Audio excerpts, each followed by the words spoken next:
இந்த பூமியை நான் உனக்கும் உன் சந்ததிக்கும் தருவேன் என்று சொன்னார்.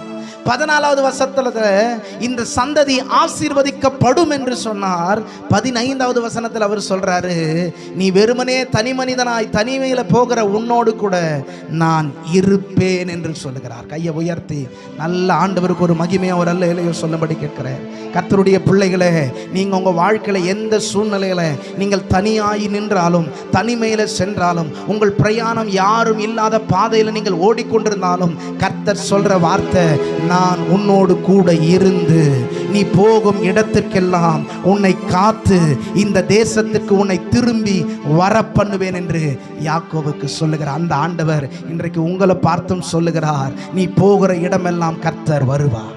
நீ போகிற இடமெல்லாம் கர்த்தர் உன்னோடு கூட இருப்பார். அது எப்படிப்பட்ட ஆபத்தாக இருந்தாலும், எப்படிப்பட்ட நெருக்கமாக இருந்தாலும், எப்பேற்பட்ட துயரமாக இருந்தாலும், கர்த்தர் எல்லாவற்றிலும் உங்களோடு கூட இருந்து நீங்கள் போகிற இடத்திற்கெல்லாம் வந்து உங்களை காத்து.